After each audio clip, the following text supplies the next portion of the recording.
it's a bit of a slow news day for the Falcons, so I thought we could check out Leonard Floyd's press conference because I listened to it and a few quotes really jumped out to me that I thought were worth sharing with you guys. Starting with this one right here on what his goal is for 2025, saying, quote, getting my highest amount of sacks in one season. Obviously, Raheem Morris and Terry Fontenot would love to see that type of production. It would top his best season from a sack perspective of 10 and a half with the Rams back in 2020. You can look at the other seasons, and a lot of his best years have come as of late. He's almost getting better as he's getting later into his career compared to his first couple of years with Chicago, who took him in round one back in 2016. So Falcons fans will definitely love to see 11 sacks from Leonard Floyd, but even 10 sacks would be terrific. Because I thought you might be interested to know, when's the last time Atlanta had a 10-plus sack player, and what's happened in the world since then? So let's divulge in that, should we? Vic Beasley, 2016, 15 and a half sacks. Since then, we have had 3 presidential inaugurations. The I-85 fire and repair. Before Vic Beasley had 15 and a half sacks, you could not use your face to open up your iPhone. Disney Plus launched since then. The cathedral in Paris, France, Notre Dame, burned and reopened.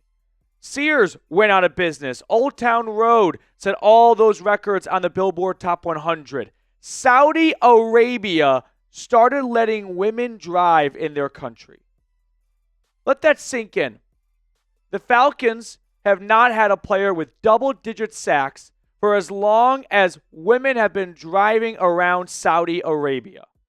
Oh, and by the way, Atlanta has drafted 13 players on the defensive line or outside linebacker position. So a lot has happened in the world since the Falcons have had any kind of good to great pass rusher from a sack perspective. So if Leonard Floyd is able to accomplish that goal or even come close to it, yeah, it's going to be historic. And I'm not trying to say that in a dramatic sense. I truly mean that. He'd be the second oldest player in Falcons history to have 10 or more sacks, only trailing John Abraham by a year. He joined a very small company of players who are 33-plus years old, which he will be when the season kicks off, with just 10 or more sacks in a season. Kyle Van Noy did it last year for the Ravens, Danico Autry, J.J. Watt, Brandon Graham, and Cam Hayward. These 5 guys are the only 5 players to do this since 2017 when Julius Peppers did it after his return to Carolina. Not a long list of 33-plus-year-old players getting 10 or more sacks. So a historic achievement for Leonard Floyd if he can accomplish this goal. And women driving around in Saudi Arabia will have something to listen to and talk to on Sports Talk Radio in Riyadh as they talk about Leonard Floyd getting sack number 11. That's never happened. It's never happened on Sports Talk Radio in Mecca. Not in Mecca, but at the Mecca. But will Leonard Floyd reach 10 or more sacks in 2025? This is the pinned comment on today's episode. Scroll on down, give me a yes or give me a no if you think this can be accomplished for the NFL vet, the Georgia Bulldog, who comes back home for maybe the last spot in his NFL career as he's 32. Speaking of, he brought up his return to his hometown, his home state, and everything. And his mom, obviously, super pumped up and psyched about it, saying, my mom was crying. She was way more excited than me from the phone call. Even when I was on another team, she tailgate for the Falcons. I really liked when Floyd talked to the media because he said when he got the call from his agent that the Falcons had made an offer, he was like, all right, well, that's the end of this, right? He had no hesitation, to sound like. He didn't drag it out. He knew where he wanted to go. And to me, that shows some level of belief in what Raheem Morris and the Falcons are building, which in the offseason, that's what fans are looking for. Belief, because there's no games to be played, so all you're hoping for is these draft picks, these signings, these trades turn out to help this team the next season. And when Leonard Floyd, a Super Bowl winner, reunites with his old defensive coordinator Raheem Morris, to me that shows a decent level of belief in what's going on in Atlanta. So here's what the defense looks like with Leonard Floyd and a couple of the other additions they have made. I think outside of Floyd and Onyemata, everything else is loosely up for battle. Like Rook and Harrison and Ebiketie, they are probably in the driver's seat for those jobs, but Who's to say Braylon Trice can't steal that from Arnold Ebiketie, right? Who's to say Brandon Dorlus can't move up the depth chart, or Contavious Street finds a role on the starting defensive line? So there's going to be a lot of fun competition during OTAs, minicamp, and training camp outside of Leonard Floyd and probably just Onyemata.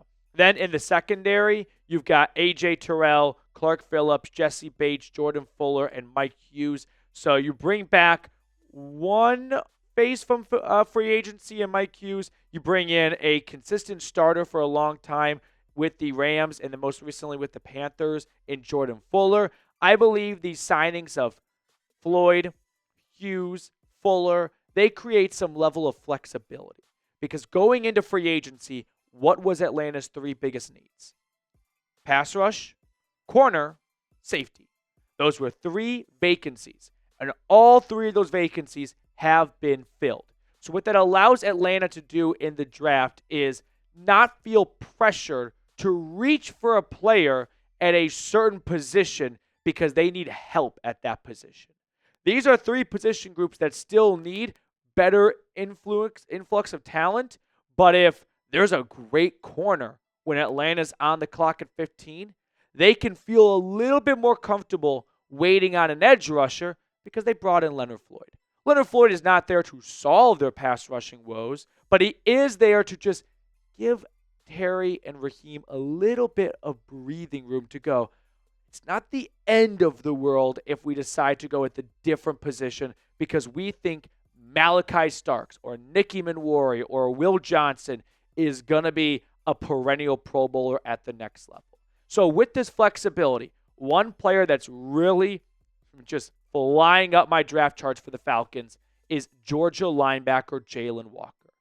Initially, I was not really on board because I viewed him more as a traditional inside linebacker. He's a bit of a tweener, plays inside, plays outside linebacker, plays defensive end. I think he could even play corner maybe if you need to in a pinch, but let's not put him in that spot there. But I just look at this defense as a defense that needs a lighthouse, right? It needs a focal point up front. And if Jalon Walker is available at 15, which probably won't be, but you never quite know in the draft, that would be a fantastic draft pick so that the Falcons defense can start to find an identity. Because that's what they need here right now, an identity. And Walker is a tone setter. He's a playmaker. You can look at the numbers in 2024, especially when he became a full-time starter for the Bulldogs. He's like every other Georgia defender, a physical specimen, made in a lab type of guy right there. There is so much to like about Walker's game and his versatility and the Swiss Army knife ability that he has. And I feel like for where Atlanta's defense is at right now, they are not in a position to just pass on the best player regardless of what his position is on defense. If Walker ends up being more of a traditional linebacker that just has some pass rush sets and packages like Caden Ellis, so be it. Because right now, I think this defense just needs dogs. It needs dudes. It needs Pro Bowlers.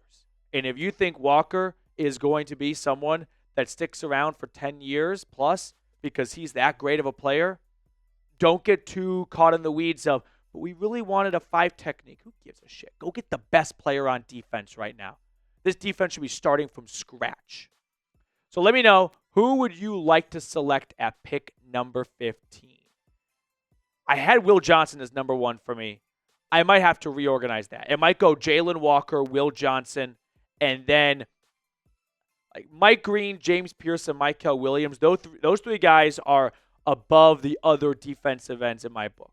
I'm probably leaning towards Mykel Williams, then Mike Green, then James Pierce. But that trio, it changes almost daily for me because I keep watching more stuff and reading more stuff, and all of a sudden I feel differently about one player on Monday than I did on Wednesday, and it goes on and on. Before we sign off, 2 quick things. One, the clearance sale over on Fanatics is not over with, and I don't want you guys to miss out on an awesome chance to get some great Falcons gear. 35+% off at chatsports.com/ATL sale. I put this link in the comments and description of today's video. So if you want to get a Falcons pullover, some sideline gear, a hat, a t-shirt, polos, whatever it may be, go to chatsports.com/ATL sale. It helps support the channel, and it helps get you some awesome savings. So let's end today's episode with a quick wheel spin. Just want to show some love to those of you in the comment section. If you want to be on the next wheel spin, comment down below, and I pick 6 names at random. So with that being said, we'll give 2 quick claps to commenter of the day. I don't know. This is just a fun way to, I think, to end the videos to keep you guys more engaged a little bit here. So here is the wheel spin. We got 6 names from yesterday's video. Mr. Reed, let's spin that wheel. Who is the grand winner of absolutely nothing? It is looking good for Paul. Paul, congratulations. Thank you for tuning in. 2 claps for Paul, everyone. 1, 2. Enjoy your Tuesday, Paulie, and I'll see everyone tomorrow.